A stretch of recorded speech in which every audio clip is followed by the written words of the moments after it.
어린이 주일을 맞이해서 부모입니까? 라는 제목으로 함께 은혜를 나눌 바입니다. 우리 부모들의 관심은 오직 자녀에게 있습니다. 어떻게 하면 자녀를 잘 양육할까? 어떻게 하면 자녀를 공되게 할까? 좋은 부모들까?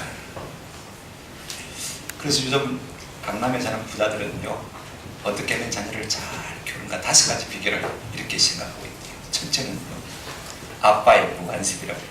아빠가 사사 큰 것 자식에게 관심하면 어찌려다는 것이죠. 둘째는 엄마의 정보력, 얼마나 인터넷을 검색해가지고 좋은 학군을 찾고 좋은 학교를 찾고 좋은 학원을 찾느냐. 여러분 공감하고 있을지는 모르겠습니다만 하여튼 돈 많은 사람들은 그렇게 산대요. 세 번째가 뭐냐면요, 할아버지의 재력이라고 합니다. 할아버지가 좀 돈이 많아야 되죠. 네 번째가 할머니의 새벽기도. 마지막으로 5번째가 중국 아주머니의 사랑. 무슨 말인지 알겠죠? 식목, 중국 조선족 동포의 사랑. 그렇게 5가지 비결을 말한다고 해요. 참 세대를 잘 반영한 말이다 싶습니다. 여러분 건질만한 게 있습니까? 5가지 중에서 하나 딱 건질만한 게 있어요. 할머니의 뭐예요? 새벽기도. 이건 우리가 쓸마다 쓰는데 다 험한 이야기. 그래 봐야 험한 이야기. 오늘 이것이 우리가 사는 세태의 모습인 것입니다. 혹 여러분들이 이런 광고를 보시거나 들어본 적이 있습니까? 자녀를 기르는 것이 힘이 드십니까? 당신의 자녀를 책임감 있는 전문가에게 한번 맡겨보십시오. 저희 A급 프로 가족은 다음과 같이 구성되어 있습니다. 어머니 33세, 아버지 33세, 어머니 36세. 여러분 교육학자들은요, 한결같이 어머니가 나이가 조금 많은 것이 자녀 교육에 좋다고 생각합니다. 그 다음에 할머니 67세, 할아버지는 나오지 않습니다.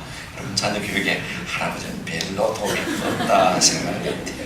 그리고 작은 회사에서 파트타임으로 일하는 삼촌과 순복각 30세.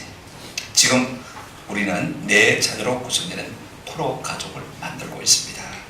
6세에서 8세까지 아동 중에 1명의 자리가 비어 있습니다. 우리 어른들은 모두가 아동 교육 및 발달에 관한 전문 지식과 자격증을 갖추고 있습니다. 여러분은 언제라도 자녀가 보고 싶을 때 방문해도 좋습니다. 전화로 자녀와 대화를 나눌 수도 있습니다. 여름 휴가 때는 친부모의 품으로 돌려보내 함께 휴가를 즐길 수 있도록 해드립니다. 종교, 예술, 음악에 대한 특별 프로그램이 세심하게 마련되어 있습니다. 지금 곧 신청하십시오. 들어본 적 있습니까? 다들 자녀 키우는 일에 참 힘들어서 쩔쩔매니까 아이를 키워줄 테니까 양육비를 내라 이 말인 것이죠.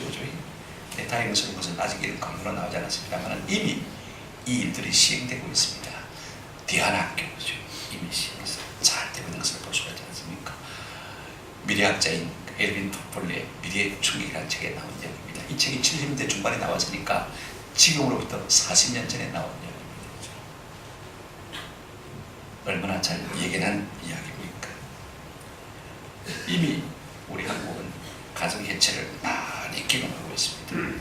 사회학자들은요, 이 모든 원인을 아버지에게 두고 있는 것을 볼 수가 있습니다.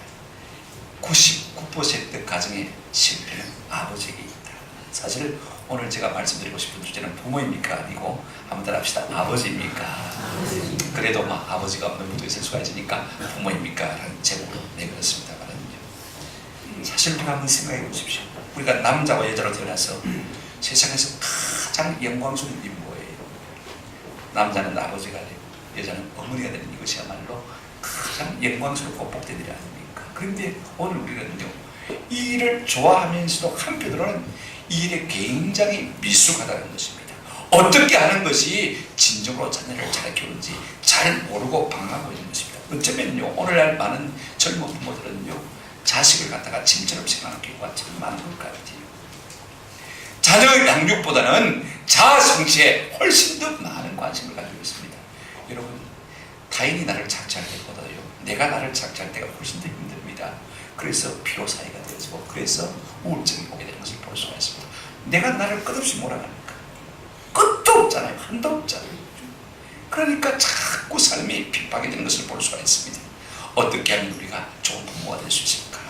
오늘 구약 성경에 나타나는 욥이라는 인물을 통해서 우리가 좀 배우고 도전받는 은혜가 있기를 주님의 이름으로 축원합니다. 저는 우리 모든 부모가 욥처럼 되었으면 참 욥은 어떤 인물이 있냐면 첫째로 이렇게 우리가 생각해 볼 수가 있습니다. 쾌락보다는 경건한 예배자로 살아가는 사람인 것을 우리가 욥을 통해서 알 수가 있습니다. 1절 보실까요? 자, 보십시다. 1절 하반절에 보시면 이렇게 말씀하고 있습니다.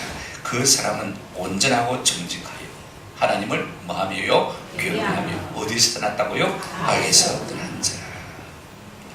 욥에 대해서 많은 말로 말할 수 있습니다. 지금 욥은 우스탕에 살고 있는 사람입니다. 어느 시대의 사람이냐면 욥기가 시편하고 같이 있으니까 시편 시대의 사람이 아닙니다. 저 창세기 족장 시대의 사람입니다. 아주 오래 옛날 전에 살던 사람이 나이가 얼마쯤 되었을까? 60 내지 70쯤 된다고 생각합니다. 너무 하나님을 잘 섬기니까 마귀조차도 시험을 해가지고 하나님 한번 복을 끊어보십시오. 틀림없이 하나님을 저주할 겁니다. 그래서 마귀가 충동질해서 그럼 네가 한번 해봐라. 그래가지고 한꺼번에 자식들 10명 다 잃어버리고 그 다음에 모든 재산들 다 잃어버리고 나중에 자기 몸 머리끝부터 발끝까지 병이 들어가지고 말입니다. 그렇게 참 끝없는 나락에 떨어진 것 같은 사람입니다. 그럼에도 불구하고 욥이 입술로 하나님 앞에 범죄하지 않습니다. 이 모든 것을 주신이도 하나님이시고 자신이도 하나님이시니 내가 입술로 하나님 앞에 맞지 않겠다고요? 범죄치 않겠다. 오직 순전한 마음으로 하나님을 경외한 아주 입증적인 신앙의 영인 것을 우리가 잘 볼 수가 있습니다. 그의 프로필은요 그렇게 복잡하지가 않습니다. 많은 말로 설명되는 사람보다도요 아주 짧은 말로 설명되는 사람이 훨씬 더 복된 삶을 산 사람이 틀림없는 것입니다. 오늘 본문을 한번 보실까요? 이렇게 말하고 있습니다. 욥에 대한 이런 인정이요 1절과 그 다음에 8절과 2장 13절 세 번 나오는 것을 볼 수가 있습니다. 이제 욥의 경건생활에 대해서 좀 살펴보시면 좋겠습니다. 욥은 먼저요 한번 들어갑시다. 온전하고 정직한 사람입니다. 정직한 사람이고 온전한 사람이고 온전한 사람이 정직한 사람이고 저도 가만히 어느 생활을 보면요 이 어느 생활의 과장이나 허탕한 말들이 참 많고 때로는 설거머니 얼먹기로서 거짓말할 때도 있고 말입니다. 정직하지 못한 것이 오늘 현대인의 삶 가운데 하나의 특징이 아닌가 하는 생각을 하게 되어집니다. 여러분 교회 다닌다고 하면서도 정직하지 못해서 사회에 지탄이 되어지는 일들이 뭐 우리 주변에 얼마나 빌비지 않습니까? 지금 하나님께서 욥을 보고 이와 같이 온전하고 순전하며 정직하여 하나님을 경외하고 악에서 떠난 사람이 있느냐? 누구 앞에서 한 말입니까? 사단의 앞에서 말하는 것입니다. 여러분 사단은요 지금 검사가 되어서 하나님의 입에 말에 조금이라도 허점이 있으면 지금 단단히 벼르고 있는 사람이 됐습니다. 길을 쟁고 세우고 하나님 말에 무슨 허점이 있으면 그것을 걸고 넘어지고 벼르고 있는 그와 같은 상황입니다. 그와 같은 상황 속에서 하나님이 지금 이 말씀을 하고 있다는 사실을 꼭 기억해 주시기 바랍니다. 얼마나 욥이 정직했는지 사단 앞에서도 하나님이 그렇게 자신 있게 말할 수 있는 그와 같은 사람이 될 수 배울 수가 있습니다. 우리 예수 믿는 사람들은요 특별히 예수 믿는 아버지들 부모들은요 정직을 생명처럼 살고 알고 살 수 있는 그런 은혜가 있기를 주님의 이름으로 축원합니다.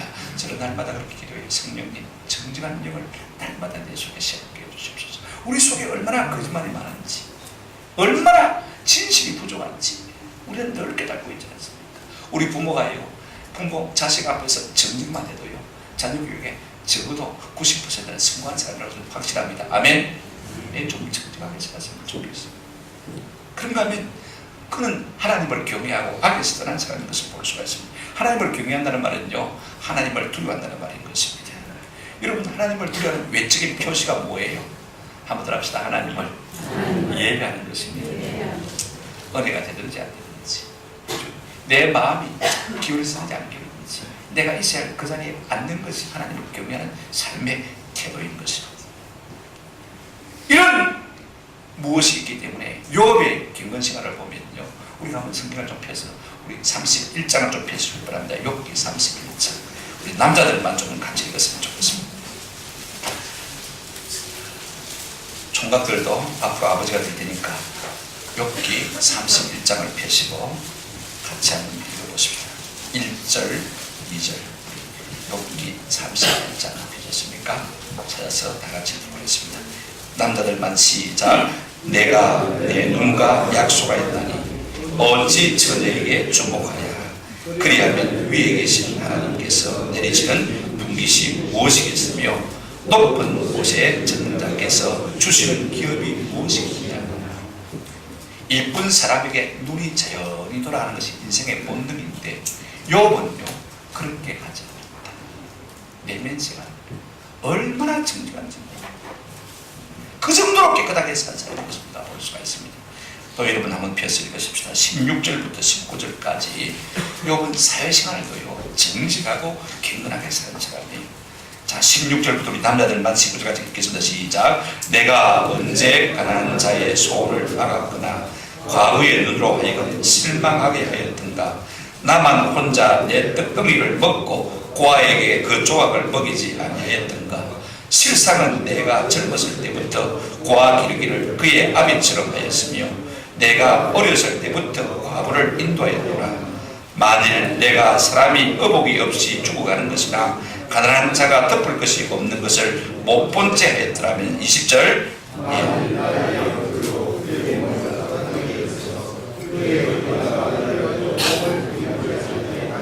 여기까지만 읽도록 하겠습니다. 여러분 욥은요 그 사회생활이 어땠습니까? 가난한 자를 보면 그냥 넘어가지 못했어요. 과부나 불쌍한 사람이나 병든 사람이나 다 도와준 것을 우리가 볼 수가 있습니다. 넘어가서 조금만 더 보실까요? 24절부터 28절까지 우리 다 같이 한 목소리로 같이 들어가겠습니다.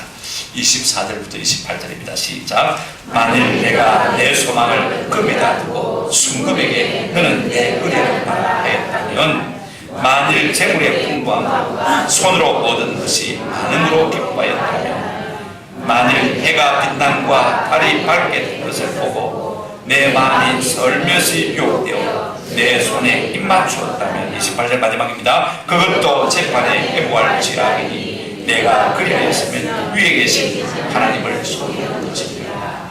어느 정도 하나님을 경외했냐면 모든 사람들이 신뢰하고 받는 이 돈에 대해서 그는 마음을 오늘 많은 사람이 눈으로 보는 것 얼마나 좋아합니까? 조금만 시간도 여유가 생기면 자연의 아름다움을 향해서 다 한결같이 나가고 있지 않습니까? 그럼에도 불구하고 그런 그 마음이 거기에 기울지 않습니다.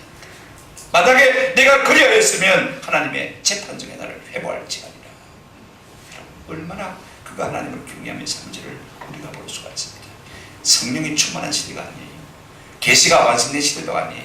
그와 같은 시대를 살아가면서도 이렇게 경건하게 살아갈 수 있다면 우리가 좀 도전을 받을 필요가 있지 않겠어요? 오늘 우리는 욥의 경건을 앞에 놓고 좀 부끄럽게 얘기를 하는 그런 은혜가 있기를 우리 주님의 이름으로 축원합니다.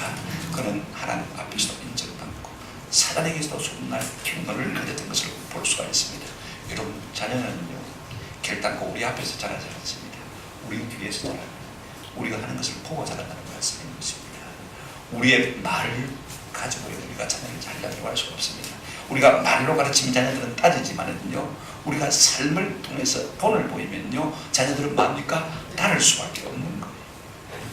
신앙생활을 잘해서 그리고 돌아가셨습니다만 그 자녀들이 신앙생활을 잘하지 않는 그 자녀들을 종종 볼 수가 있습니다.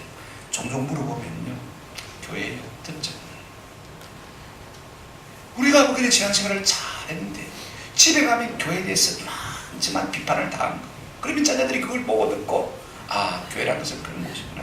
마음의 상처와 고통을 안고 힘이 없으니까 교회에 따라 나온 것이지 이제는 독립하게 되면 다 날개를 달고 날아가는 것을 볼 수가 있습니다. 저는 부모들에게 한 가지 꼭 부탁을 드리고 싶습니다. 우리의 자녀들이 신앙생활을 잘하게 하고 싶다면 절대로 교회에서 보고 들은 것에 대해서 집에 가서 말씀하지 않는 은혜가 있기를 주님의 이름으로 축원합니다. 그것만 해도 승자예요. 그리고 제발 돈 생각하지 말고 돈이 전부가 아님을 우리 자녀들에게 분명히 보여주면요 저들도 하나님을 의지하고 사는 복된 믿음을 가지고 살게 될 줄로 믿습니다. 이것이 경건생활입니다. 두 번째로 욥은 성공보다 가정적인 부모로서 산 것을 우리가 볼 수가 있습니다. 자, 여러분 우리가 생각할 때 내가 좀 뭐 지도 있고 명예도 있고 권세도 있고 부도가 됐으면 얼마나 좋은 부모냐 그렇게 말할지 모르겠습니다만 그것이 전부가 아니고 오늘 욥의 가정에 특징 두 가지가 있는데 하나는 자녀를 많이 준 것이고 하나는 참 부자이라는 사실을 볼 수가 있습니다. 여러분 성경 한번 보실까요? 욥기 1장을 다시 돌아가서 보시면요 2절 한번 보시기 바랍니다. 그에게 어떤 자녀들이 있습니까? 아들 7과 딸 3이 있었다.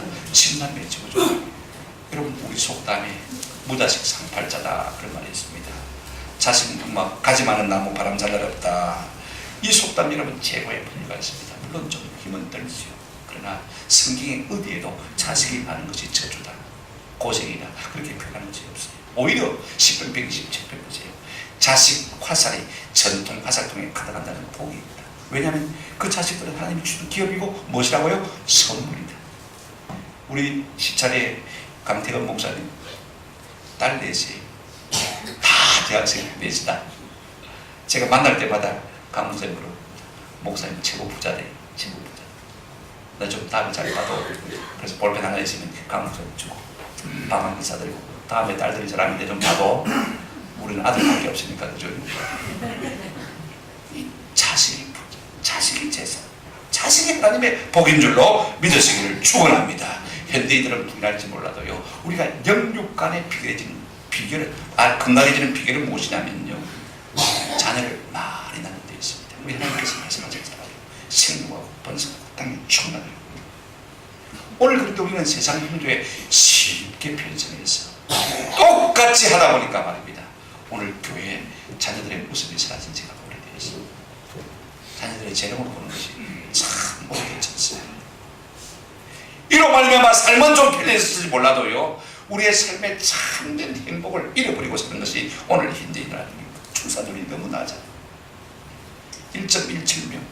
두 사람이 결혼해가지고 겨우 한 명 조금 넘게 나면 여러분 어떻게 되겠습니까? 한번 생각해 보세요. 반토막 나지 않습니까? 그래서 2500년이 되지만 한민족은 없어질 것이다. 그렇게 말하고 있습니다. 안 낳고 안 낳으니까 민족 자체가 없어지는 것을 미래학자들은 지금 말하고 있는 것을 볼 수가 있습니다. 여러분, 많이 낳는 것이 하나님의 복인 줄로 믿으시기를 축원합니다. 제가 전도사를 있을 때 김해동교회 박유세 목사님 결혼 주례사가 똑같습니다. 많이 낳아라. 몇 명 낳기고 10명이다. 그게 딱 주례사예요. 많이 낳아 제끼라 그랬습니다. 경상도 말로.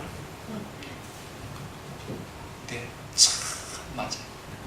제가 꿈으로 갔는데 우리 부목부장 하셨던 김성명 목사님 술래 때 만나면 맺히고 하나인데요. 그만 나라요. 맺히고 둘인데요. 됐다이. 낳지 마라이. 당신이 자식 많이 나가지고 교회에서 참 어려움을 합니다. 그래가지고 꾸목들 만나면 한 명 한 명 불러가지고 낳지 마라요. 그 말을 안 들으셔야 되는데 그 말을 들어가지고 제 장모님은요 8을 낳고도 건강하시 700일 낳으니까 그죠? 95살인데 지금도 건강하고 정신력도 건강하죠. 서울 부산 자식들이 안 데리고 와줘서 다니지 데려만 주면 미국도 가시겠다. 건강해. 우리 자녀들은 혼자서 일해서 8명 다 대학 보내고 출가하시겠지 않습니까? 많이 나가지고 공부 못 시키는데 그건 내 생각이고 그죠? 하나님의 생각은 따로 있는 줄로 믿습니다. 우리 믿는 사람의 자녀를 믿습니다.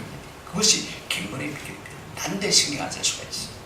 더 건강해지는 비결이 되는 것입니다. 저는 이 이유를 많이 말하고 싶습니다만 시간적 여유 때문에 말하지 못합니다. 또 하나 보십시다.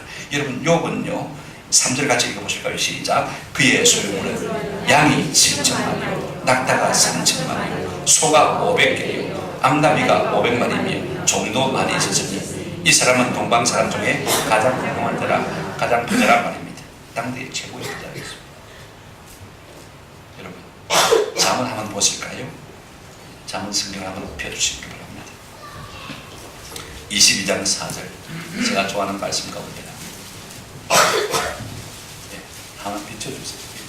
잠언 22장 4절 여러분 암송하시고 외우시기 바랍니다. 같이 외우실까요? 혹시 박영호 장님 이거 외우십니까? 제가 한번 액자를 선물로 드립니다. 제가 제일 좋아하는 말씀 같이 한번 읽어주세요. 다 같이 시작. 겸손과 여호와를 경외함의 보상은 재물과 영광과 생명이니라.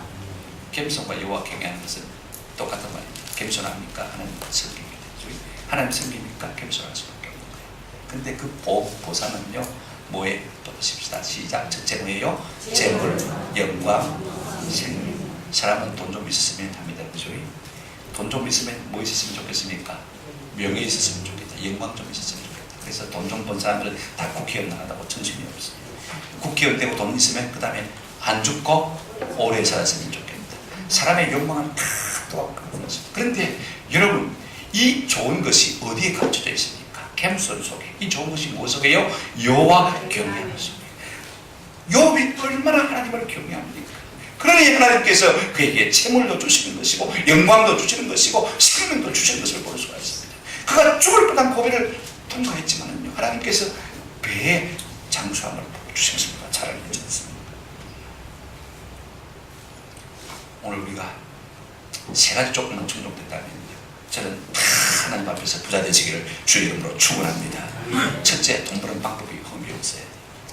불평부당하면 그것이 나중에 하나님 앞에 영광이 안 됩니다.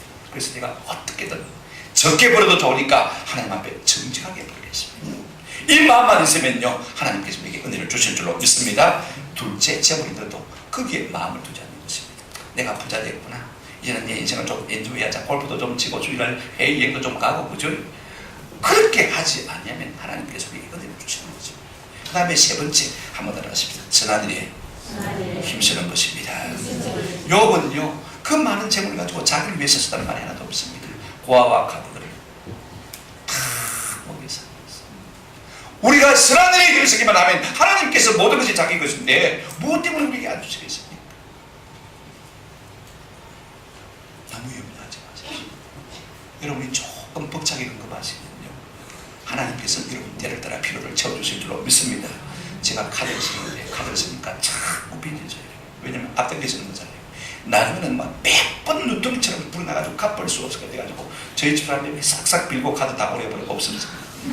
근데 지금은요, 카드 없으니까 현상주의를 하게 되죠. 조금씩 여유하세요.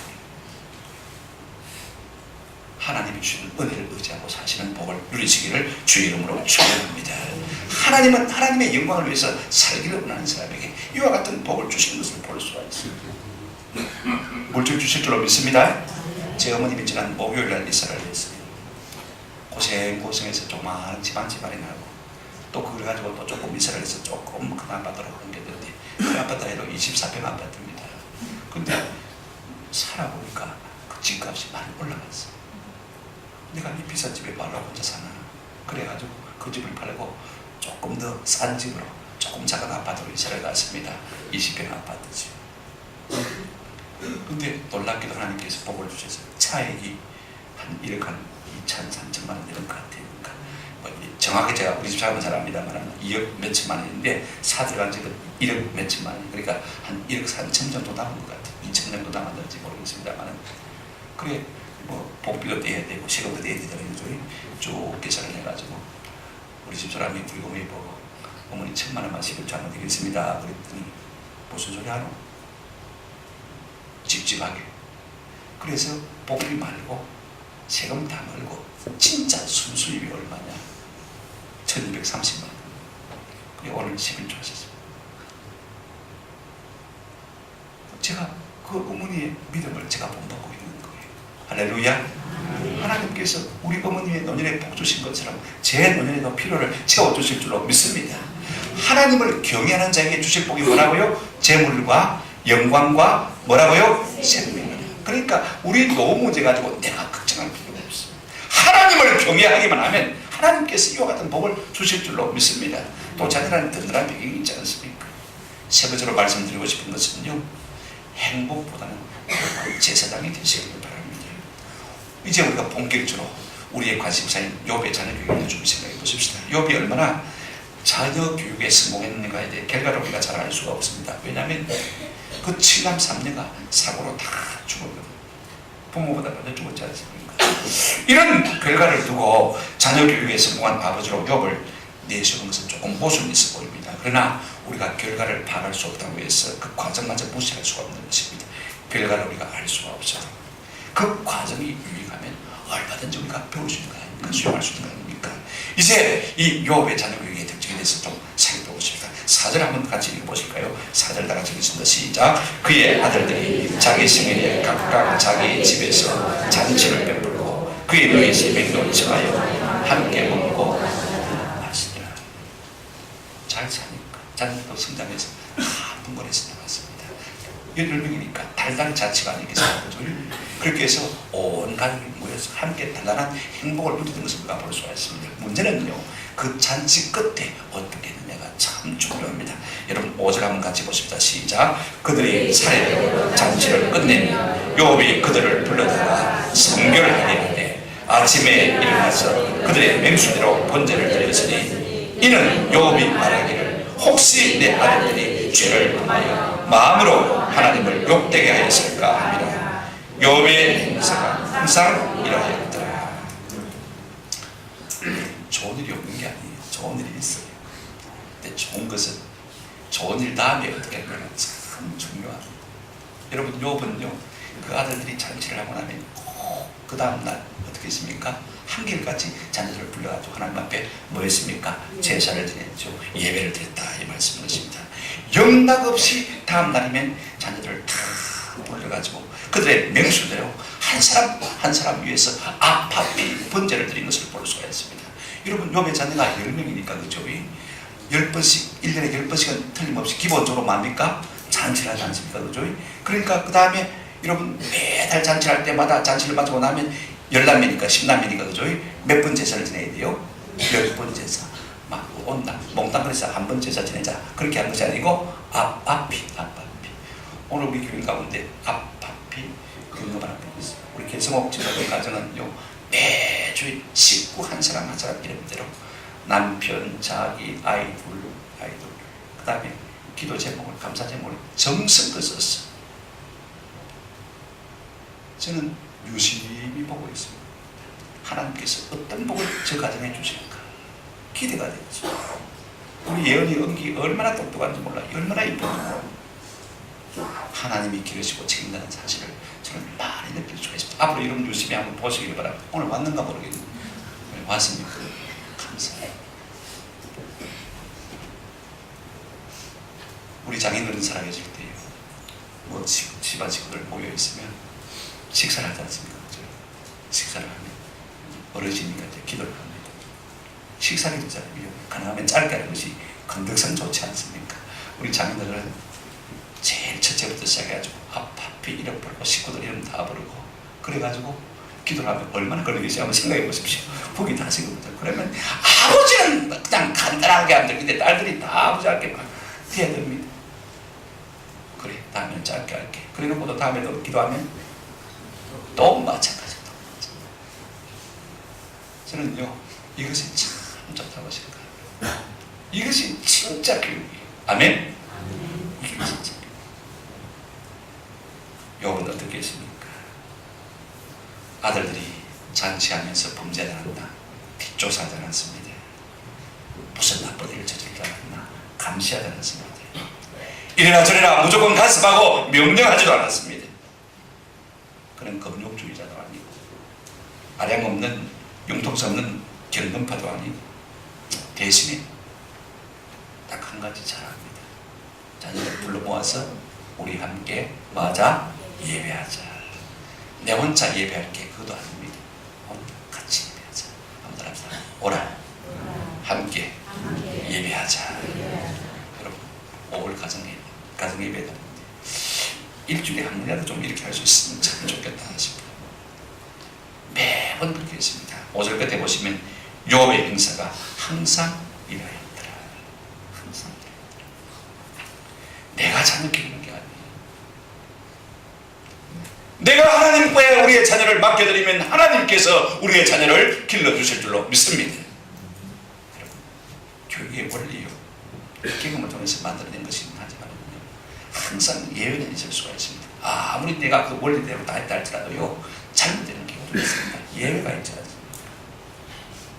아무리 내 자식이 좀 부족해 보여도요, 우리가 하나님을 경외하고 경비하고 하나님 앞에 나아가고 전적으로 자식을 하나님 앞에 얻다가면요, 하나님께서 만드시면 복된 자녀들이 될 줄로 믿습니다. 그런가 하면 또 한 가지 욥에게 중요한 것이 있는데요, 5절 끝에 보시면 이렇게 말씀하고 있습니다. 이는 욥이 말하기를 혹시 내 아들들이 뭐하여요? 죄를 범하여 무엇으로요? 마음으로 하나님을 욕되게 하였을까 합니다. 그렇게 잔치가 끝나면 하나님 앞에 예배하는 이유 가운데 하나가 뭐냐면, 혹시 내 자녀들이 이 잔치에만 마음이 기울어져가지고 하나님에게서 마음이 떠나고 그 마음이 내가 이 물질로 잘 살 수 있다는 그런 교만이 있을까 싶어서 마음으로 하나님 앞에 범죄했을까 싶어서 하나님 앞에 예배했다, 그렇게 말하고 있습니다. 오늘날은 어떤 세대입니까? 행동으로 지은 죄도 죄가 아니라고 오리발 내리는 시대 아닙니까? 그죠? 근데 여러분, 마음으로 지은 죄를 어떻게 우리가 죄라고 말할 수 있겠습니까? 그럼에도 불구하고 그 아버지 욥은요, 이와 같이 죄에 대한 민감함을 가지고 있는 것을 볼 수가 있습니다. 그때마다 자식들이 반말 안 하겠습니까? 아버지 우리가 한두 살 나입니까? 우리도 가정이 있습니다. 우리도 자식이 있습니다. 뭐 때문에 그렇게 몰아붙입니까? 그렇게 하지 못한 이유가 어디 있습니까? 그 아버지의 김근생활 그리고 그로 말미암아 자기들이 잘 되는 것을 경험했기 때문에 그런 것입니다. 여러분 하나님만 두려워하는 사람은 죄를 두려워하는 사람은 어떤 것도 두려워하지 않을 수 있는 은혜가 있는 줄로 믿습니다. 여러분 우리가 하나님을 두려워하지 않기 때문에 배만 아파도 아이고 밤인가 싶어서 덜컹 겁이 납니다. 그렇죠? 그 다음에 자식들이 잘못해서 자식들을 초달하면요, 그 다음에 이놈 자식 때리고 난 다음에요 저 베란다에 떨어져 죽을 건가 그 걱정됩니다. 그죠? 밤에 잠 못 자는 거. 왜 그렇습니까? 내 속에 죄가 있으니까 그런 거. 그러나 우리가 하나님만 두려워하면요 우리의 심령이 하나님의 은혜로 말미암아 강건하여질 줄로 믿습니다. 하나님이 지켜주시지 뭐 내가 지키냐, 자식들은 내가 지키냐, 분해갈 때 내가 따라갈 수 있냐, 하나님이 지켜주시는 것이지. 이런 심령의 담대함을 얻을 수 있는 것입니다. 그래서 자식을 내보내도 전혀 염려하지 않을 수 있는 은혜가 있는 것입니다. 결국 아버지의 역할이 무엇입니까? 우리가 다른 것 못해도요 가정의 제사장으로 잘 할 수 있는 은혜가 있기를 바랍니다. 오늘 젊은 부모들은요 뭐 좋은 것 가지고 자식을 양육하려고 하는데 그거 하나도 모릅니다. 괜찮아요. 대충 먹이고 대충 입혀도요 잘만 자랍니다. 이 땅의 아버지들이 부모들이 우선적으로 가정의 제사장으로 살아가시는 그런 은혜가 있기를 주의 이름으로 축원합니다. 적어도 아이들을 불러가자. 우리 오늘 찬송하자. 오늘 우리 성경이자. 우리 하나님 같이 기도하자. 이것이야말로 가장 좋은 교육인 것입니다. 말씀을 믿습니다. 우리가 부모로서 자녀의 영원한 보장이 무엇으로 될 수 있는 것입니까? 공부를 많이 시켜주는 것일까요? 많은 유산을 물려주는 것일까요? 잠언 여러분 한번 같이 보십시다. 잠언 14장 26절 말씀. 이것도 여러분 외우시면 참 좋을 것 같아요. 한번 같이 두 번 읽겠습니다. 다 같이 시작. 여호와를 경외하는 자에게 경고한 오해가 있나니 그 자녀에게 피난처가 되었습니다. 한번 더 읽으실까요? 시작. 여호와를 경외하는 자에게 경고한 오해가 있나니 그 자녀에게 피난처가 되었습니다. 우리가 하나님 경외하면 하나님께서 우리의 자녀들을 마신다 책임지신다. 알아서 하나님께서 돌봐주실 것이다.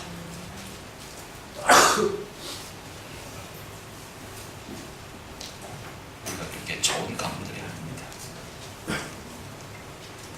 좋은 엄마도 아니고 좋은 아빠도 아니고 거기서 태어난 자식들이 뭐 특별히 뛰어나겠습니까? 그죠? 그러나 중요한 건 하나 있습니다. 그럴지라도 하나님의 은혜가 오면 우리를 아름답게 빛나게 만들어 주실 줄로 믿습니다. 저는 그렇게 생각해요. 모래, 시멘트 아무리 잘 붓는다도 모래 시멘트만 있으면 됩니까? 물을 부어야 그죠? 공물이 되는 것입니다. 100년을 가면서 굳어지는 거예요. 하나님의 은혜가 우리 속에 들어오면요 우리 식구들이 다 버무려져서 참으로 견고하고 견실한 복된 가정이 될 줄로 믿습니다. 하나님의 은혜를 사모하십시오. 내가 내 힘으로 안 됩니다. 이렇게 해보세요. 우리 가운데 자식 농사 잘 지어서 마음에 드는 아버지들이 계실 것입니다. 축하를 드립니다. 그러나 내가 내 힘으로 내 능력으로 그렇게 잘한 것처럼 교만하지 않은 은혜가 있기를 바랍니다. 그러면 평생에 우리 자녀들에게 복이 될 줄로 믿습니다. 지금 당장에 자식들이 잘못된 것 같아서 마음이 상하고 낙심이 되고 실망이 되고 원망스럽고 내 스스로가 부끄러운 사람이 있습니까? 낙심하지 않는 은혜가 있기를 주의 이름으로 축원합니다. 여호와를 경외하면 우리 하나님께서 우리 자식에게 뭐가 되겠다고요? 보장이 되겠다. 내가 하나님 앞에서 지금부터라도 복된 예배자가 되고 경건한 사람이 되고 가정의 제사장이 되면요 하나님께서 이후라도 우리에게 복을 주실 줄로 믿습니다. 기도하는 자식은 결단을 망하는 법이 없습니다. 하나님을 경외하는 자식이 잘못되는 법이 전혀 없습니다. 하나님의 약속하신 것을 따라서 이렇게 사랑하는 은혜가 저와 여러분에게 있기를 우리 주님의 이름으로 축원합니다. 아멘.